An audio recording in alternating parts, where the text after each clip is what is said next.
Good evening. I'd like to invite you to open to John chapter 9. As a way of connecting it to some of the lessons this morning, I'll remind you that we're looking through the Gospel of John, but with particular emphasis on the conversations. The reason there are 4 different Gospels is so that we get 4 unique depictions of Jesus. Not at all contradictory, but emphasizing different aspects of his work as Emmanuel, God with us. What you say is important, but sometimes it matters even more how you say it. And that's the point of having 4 Gospels.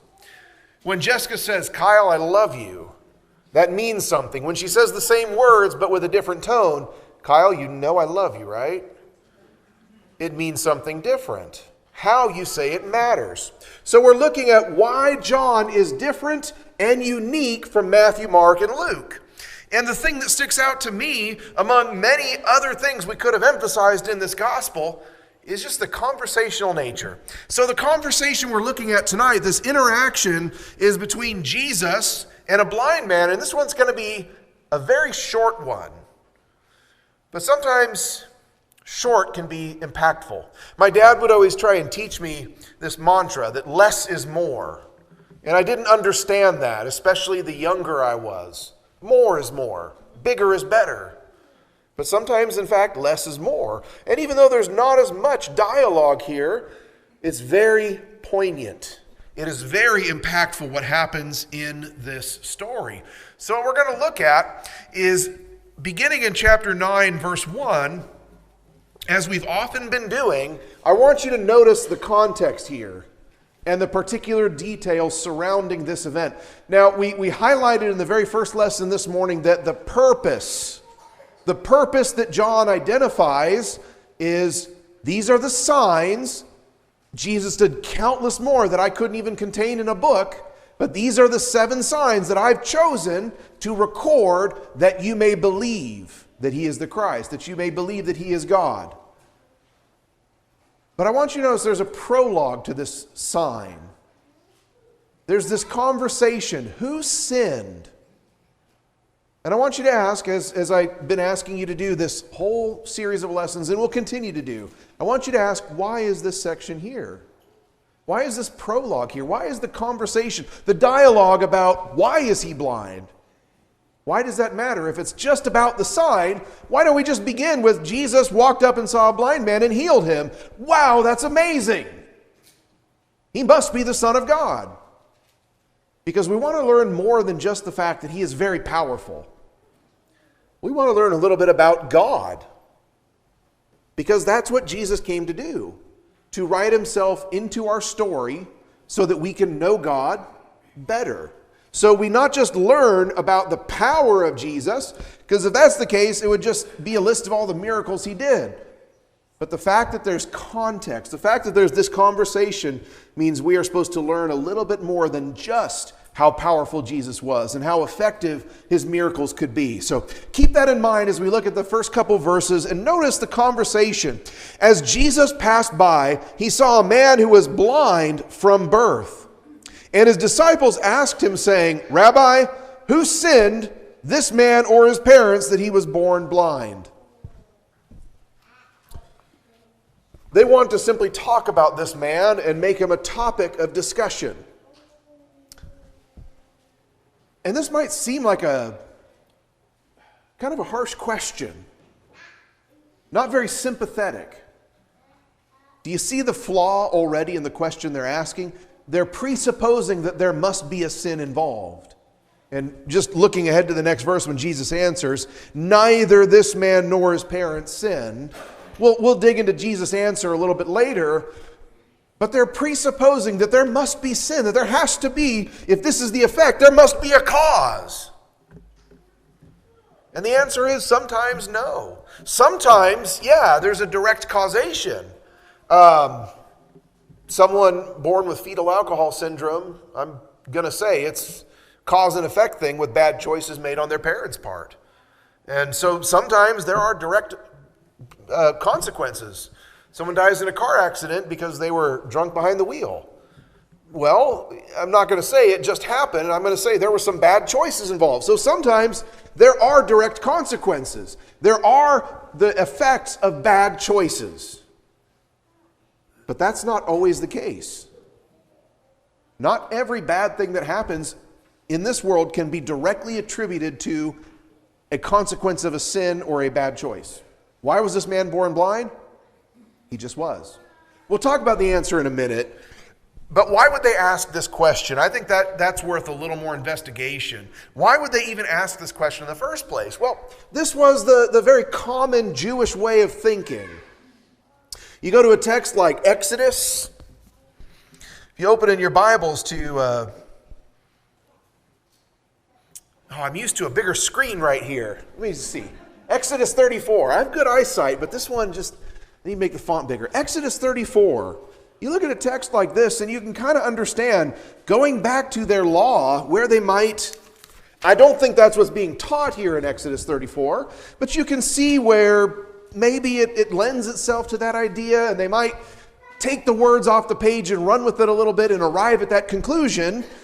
But it says in Exodus 34, verse 6, that the Lord passed before him, proclaiming, the Lord God, merciful and gracious, long-suffering and abounding in goodness and truth, keeping mercy for thousands, forgiving iniquity and transgression and sin, by no means clearing the guilty, visiting the iniquity of the fathers upon the children and the children's children to the third and fourth generation.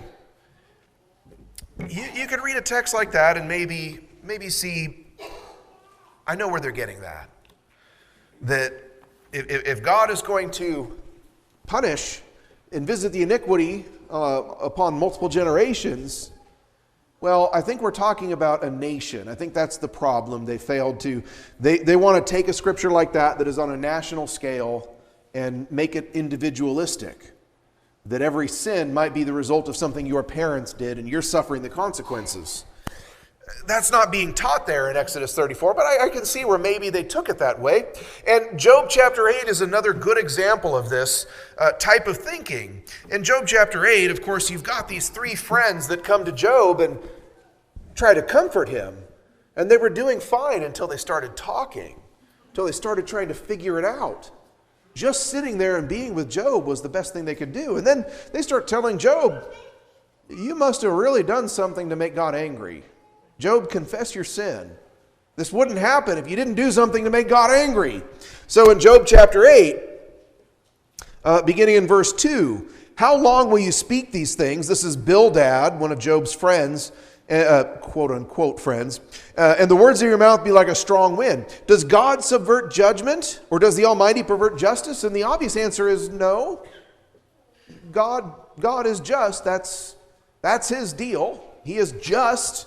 He is fair. He doesn't pervert justice. If your sons have sinned against him, he has cast them away for their transgression. If you would earnestly seek God and make your supplication to the Almighty, if you were pure and upright, surely now he would awake for you and prosper your rightful dwelling place.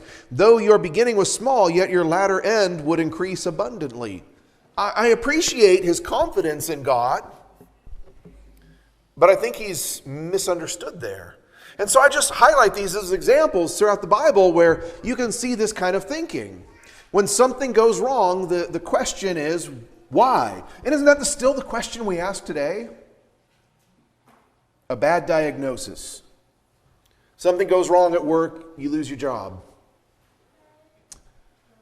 Things just don't go your way. Your investments fall apart, and the 401k, as they joke, is now a 201k or whatever.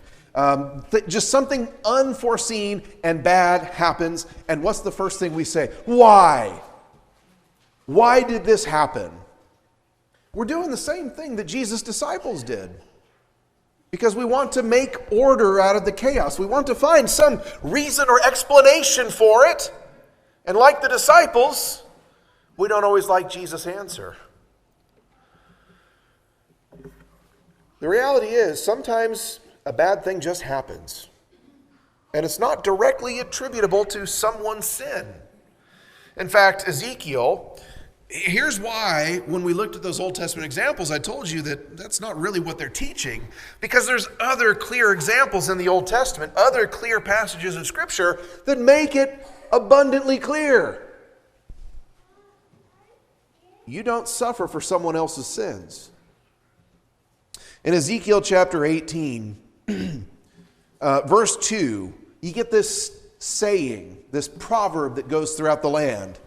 The fathers have eaten sour grapes, and the children's teeth are set on edge. And God says, I don't like that. I don't like that you're saying that. What they're saying is, our forefathers, our previous generations, they're the ones that sin. We're the ones paying the price for it. Because Assyria came in and destroyed the northern 10 tribes and nearly destroyed Judah, and now Babylon is knocking at the door, and Ezekiel is there as Jerusalem's being destroyed, and they're whining about it and saying, it's not our fault. We're suffering because someone else sinned. And God's answer is basically, stop saying that. Your parents sinned, but so have you. Don't act like you're innocent in this. I've sent you one prophet after another to warn you and correct you. And you keep ignoring them. So yeah, your parents sinned, but don't think that you're guiltless. This punishment's coming because of them and because of you. And then he goes on to tell this hypothetical series of events. Verse 19, yet you say, why should the son not bear the guilt of the father? Because the son has done what is lawful and right and has kept all my statutes and observed them, he shall surely live. The soul who sins shall die. The son shall not bear the guilt of the father, nor the father bear the guilt of the son. The righteousness of the righteous shall be upon himself, and the wickedness of the wicked shall be upon himself. But if a wicked man turns from all his sins which he has committed, keeps all my statutes, and does what is lawful and right, he shall surely live, and he shall not die. So this passage just makes it clear. He tells this story about you've got a guy, and he's righteous and upright, and then he has a good son. But the good son turns evil. Is it the righteous guy's fault? And then the wicked son has a son who looks at his father and says, I don't want to be like that, and chooses the right path and obeys God. Is he going to suffer because his dad was a sinner? No. That's the whole point. And Revelation probably has a lot to say on this as well. What is the whole message of Revelation? Be faithful unto death. You're going to suffer. You're going to be executed. You're going to be thrown in prison. You're going to be economically excluded. I just finished teaching Revelation at the end of this last year, and on that one they talk about economic exclusion in Revelation as something that first century Christians were going through. Does that have any relevance today? Bake the cake. You guys know what I'm talking about with that one, right? You got to bake a cake for the homosexual wedding. Or else you're going to get blacklisted and they'll shut your business down. Is that relevant today? You're starting to see things like that happen. Is that because we sinned? Are bad things happening because of something we did or our previous generations have done? No, not necessarily. And just because bad things were happening to them in the book of Revelation in the first century, he says you're still victorious if you remain faithful. So we need to remove this idea from our heads that asking the question why, even though it feels very natural, because again, we want to make order out of a situation that doesn't make sense, out of a hardship that just challenges us, takes our legs out from under us, trips us, leaves us flat on our back, questioning what just happened. We want to make sense of it. We want to find some reason or explanation for it. And Jesus' answer is, sometimes bad things just happen. Sometimes good people are persecuted, as happened to many Christians in the first century. Sometimes wicked people prosper. Sometimes people make a bad choice and they suffer the consequence for it, but there's no one consistent rule that always happens, as much as we'd like for that to be the case. So let's go back to John chapter 9, and let's examine Jesus' answer in a little more depth here. John chapter 9, really they're asking the wrong question. Why is not the question to ask? when it comes to hardship, when it comes to suffering or pain or trial in this life? Why is not the question to be asking. Notice what Jesus says in response, verse 3. Neither this man nor his parents sinned, but that the works of God should be revealed to him, or revealed in him. I must work the works of him who sent me while it is day. The night is coming when no one can work. As long as I am in the world, I am the light of the world.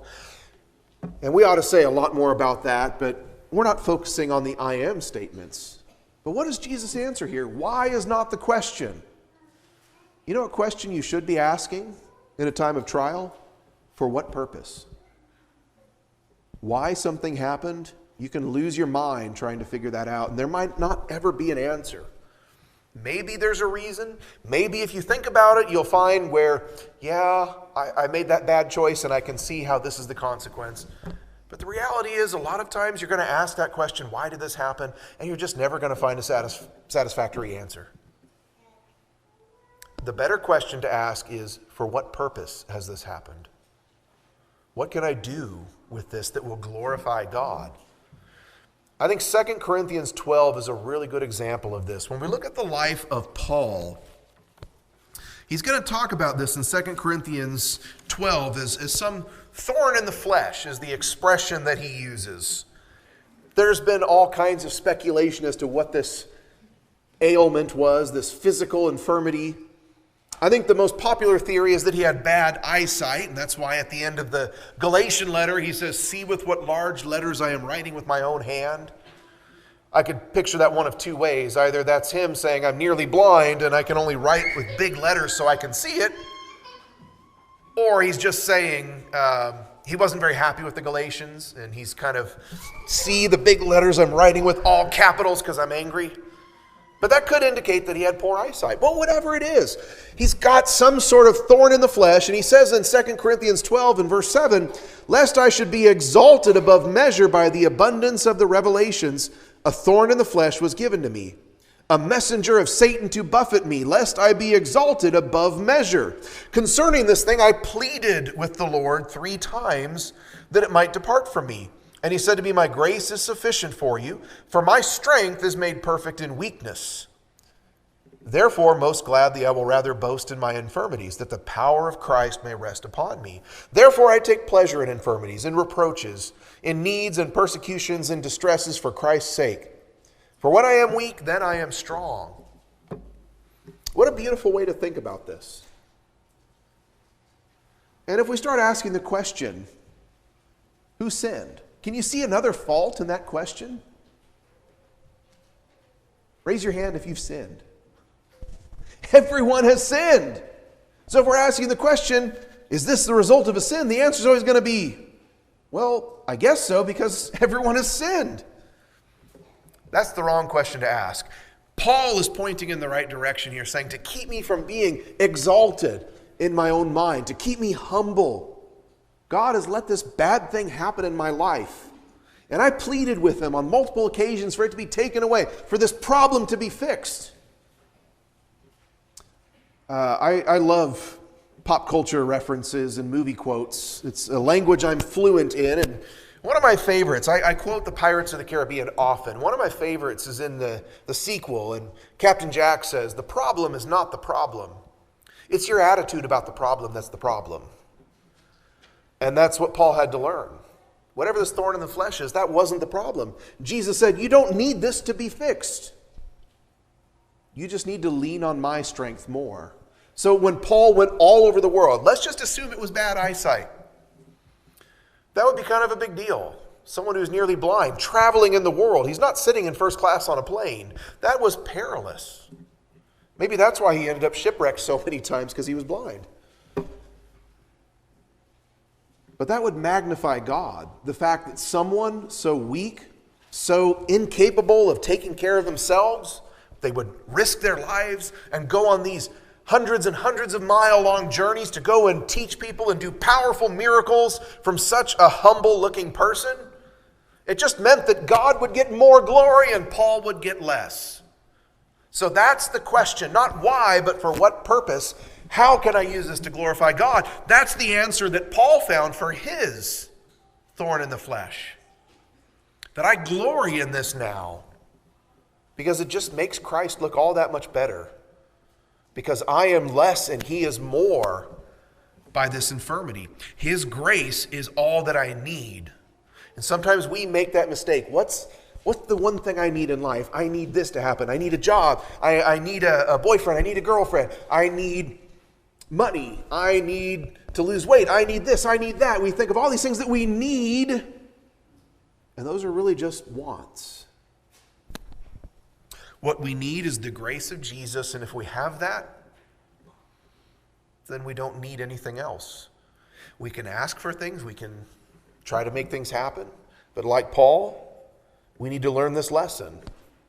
It's our attitude about the problem that's the real problem sometimes. Let's go back to John chapter 9. So that is Jesus' answer for them. Nobody sinned. Nobody sinned. So that the works of God can be manifested, so that God can be glorified. So the works of God should be revealed in him.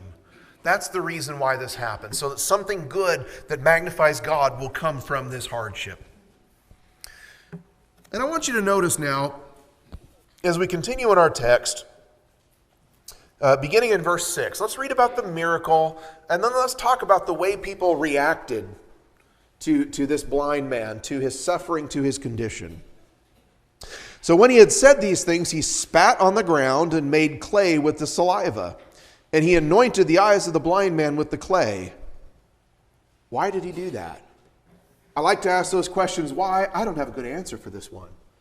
Maybe they believe saliva had some sort of healing properties. You know, you see dogs licking a wound, and maybe that's their logic back then. I don't know. It sounds kind of gross to me.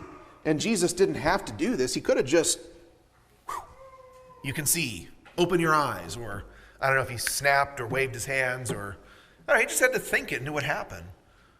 Maybe he was just showing compassion.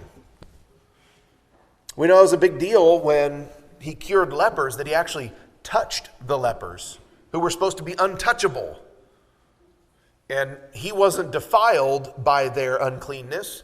Rather, he made them clean. And that was a big deal. Maybe that's all that's going on here. But we see that he heals this man and opens his eyes and says, go wash in the pool of Siloam. So he went and washed and came back seeing. And I want you to notice that Jesus is gone. Jesus recedes into the background for this story for quite a while. Therefore, in verse 8, therefore the neighbors and those who previously had seen that he was blind said, is not this he who sat and begged? Some said, this is he. Others said, he is like him. But he said, I am he. Therefore they said to him, how were your eyes open? And he answered and said, a man called Jesus made clay and anointed my eyes and said to me, go wash in the pool of Siloam. So I went and washed and I received my sight. And they said to him, where is he? I don't know. And things get kind of difficult for this man. You would think that having his eyes open would be the start of a bright new day for him, that his luck was changing and he'd be on easy street now. This is actually the start of some pretty big problems in his life, it sounds like.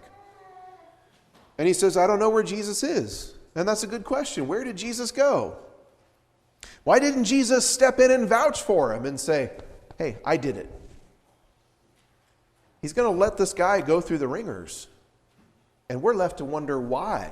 And where is Jesus? And why isn't he stepping in to help this man? So verse 13.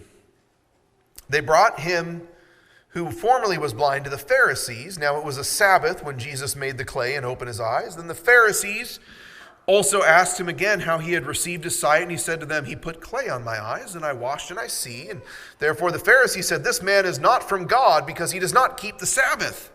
Which, by the way, this is not a violation of the Sabbath. It's just a violation of their interpretation of the Sabbath rules. It violates the Pharisees' rules, but not God's rules.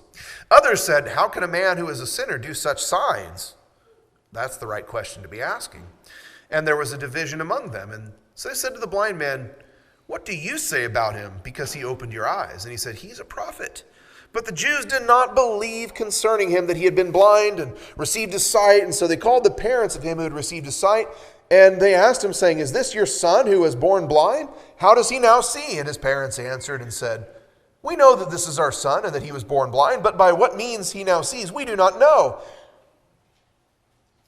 "We don't know. He is of age. Ask him. He will speak for himself."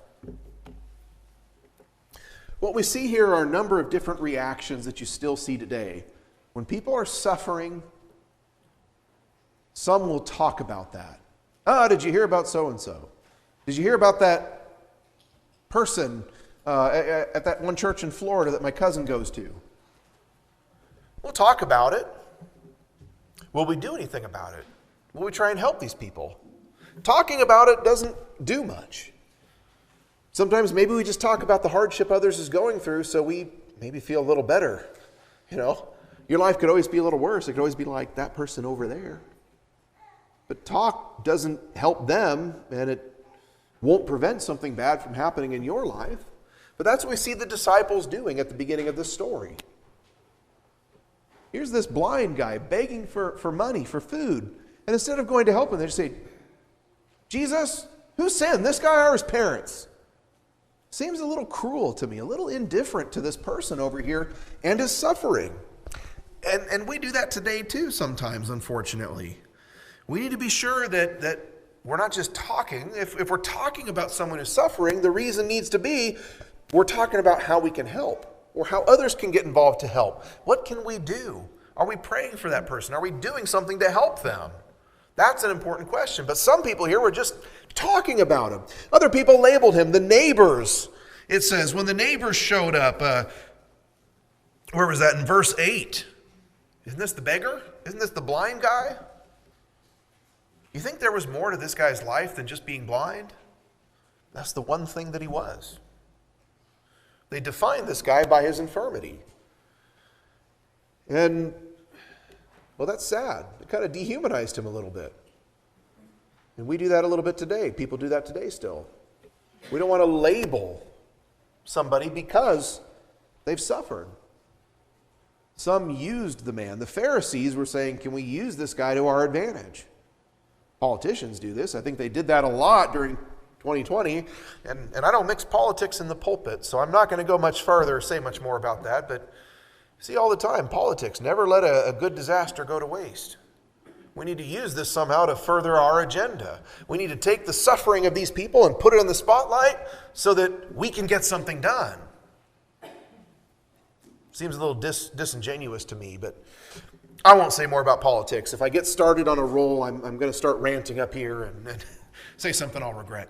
But if you want to talk politics afterwards, I'd love to. And I think the saddest one of all, which I think is the greatest danger to us, like the parents, he's of age. He can answer for himself. I don't want to get involved. Wash my hands of this. We see the suffering of others, and if I go and sit with them in their sorrow, like Job's 3 friends did at first, they get an A+ for the first couple days just sitting there. And of course, Romans tells us, weep with those who weep. But things are pretty good in my life right now, and this will kind of rain on my parade. I don't want to bring that sorrow into my life. So I'll just not engage. I'll just avoid. I'll just look the other way. You go somewhere downtown, like growing up in downtown Portland, and you're going to see homeless folks everywhere, and it just becomes the norm to look away from it. And that's a hard one. I know that's a difficult situation. I've been in those no-win scenarios. I gave a guy money once, and just takes once, and then that kind of ruins you and poisons your thinking about it. I gave a guy money once, and 10 minutes later, I see him walking down the road, coming out of a grocery store with a brown bag in his hand, a bottle in it. I said, well, I just bought his liquor for the day. I wanted to help him. I didn't want to further his problems.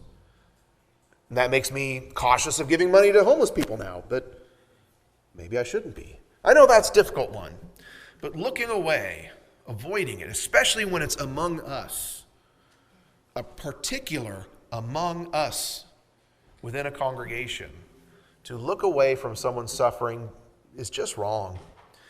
We need to go sit with someone. What do I say? What do I say?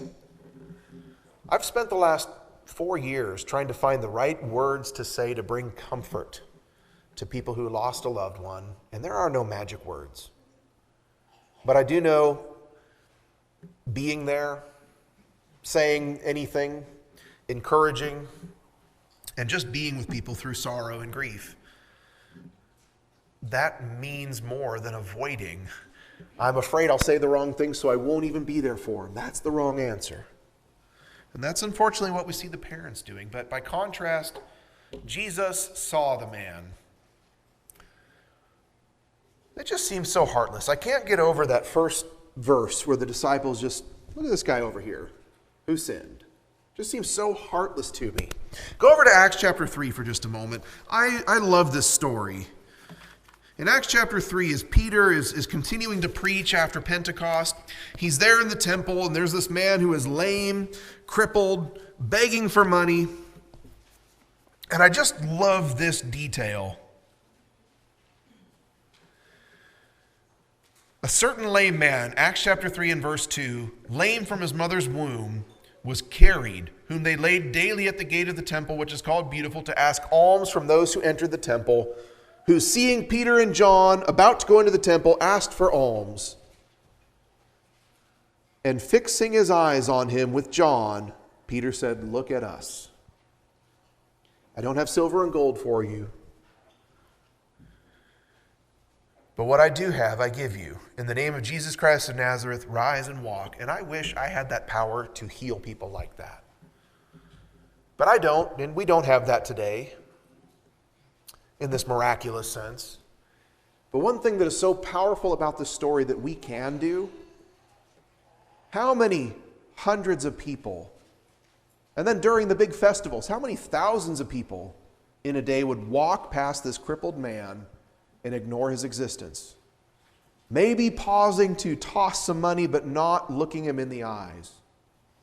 And then Peter walked up and fixed his gaze on him and said, "Look at me," and treated him like a human being and talked to him.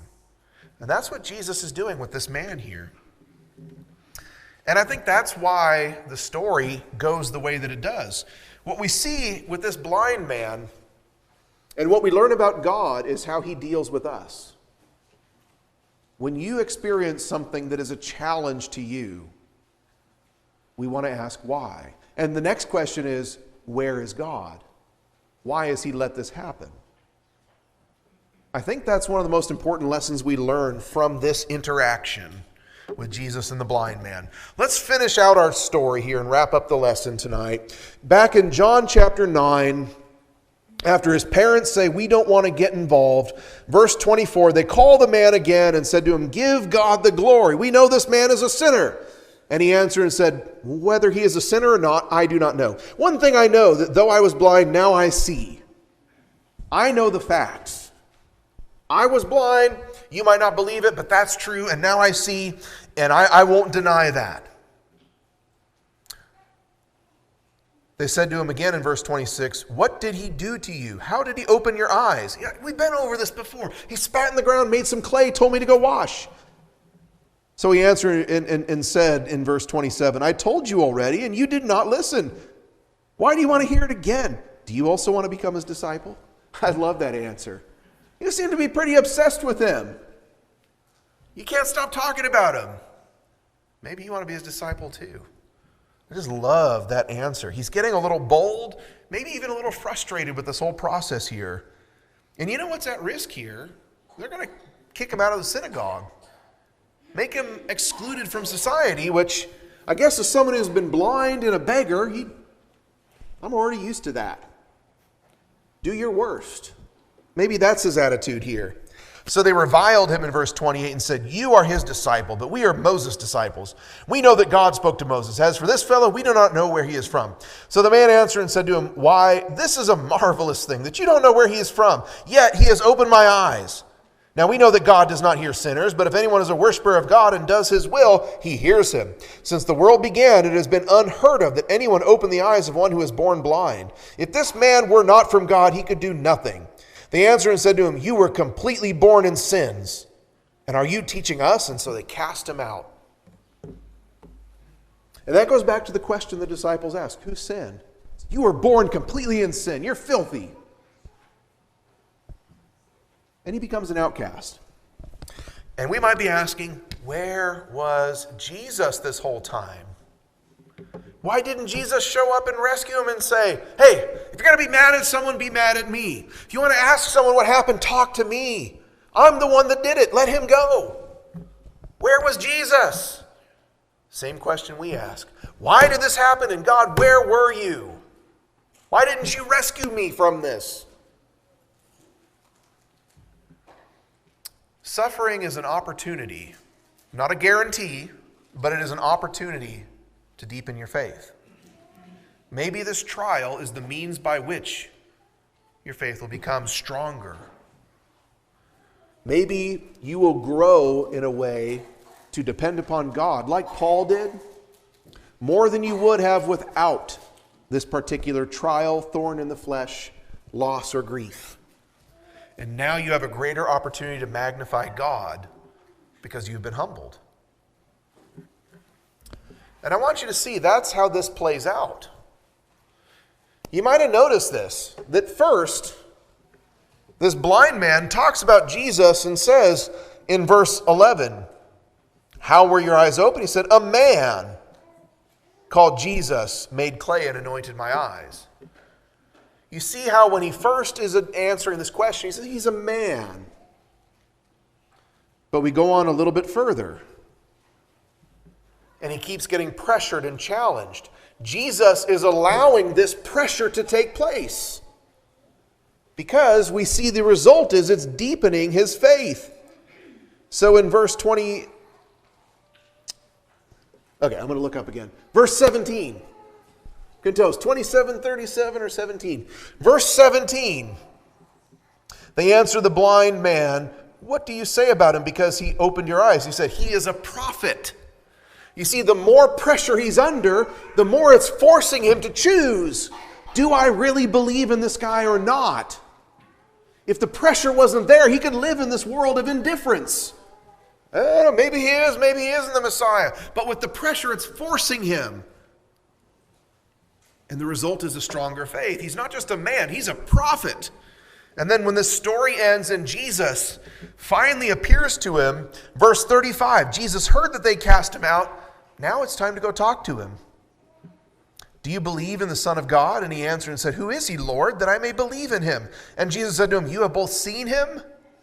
How powerful is that? You've seen him. And it is he who is talking with you. Then he said, Lord, I believe. And he worshiped him. How powerful. We see that this man's faith progressed from seeing Jesus as just a man to he's a prophet to he is Lord and I will worship him. I will gladly be kicked out and live as an outcast and suffer because I believe in him. Suffering is an opportunity to deepen our faith, to lean on God, to understand our limitations and his limitlessness. It's scary, it's frightening, and it's not easy. It's not just that easy to say, oh, okay, well this trial is something God wants me to go through for my benefit. Good. It's not going to make it any easier to go through it. But as you work through and move on from asking the question of why to now focusing on the question, for what purpose? And I'll leave off. There's a final little comment where Jesus uses a little bit of reverse psychology, if you will. And the Pharisees, are we blind also? And he says, no, but I wish you were blind. Because if you were blind, then I would open your eyes. But you think you see, but it's one of those like double negative words that it's a little tongue twister there. But he has one more barb for the Pharisees, but we'll leave that for another day. The point of this lesson is, if you're going through something difficult, stop asking why. You'll drive yourself crazy. Sometimes bad things happen. Ask, what can I do with this? How can I grow? How can my faith be stronger from this? And how can God be magnified and glorified through what I'm experiencing? So we want to offer this as an invitation. Maybe you are going through a hardship right now. Jesus is the answer. He is not the cause, but he is the answer to what you're going through. Give glory to God. Give glory to Jesus. Put your faith and trust in him. And find the reason. Find the purpose in your suffering. If we can help you in any way, pray with you, encourage you, we invite you to come forward right now as we stand and sing.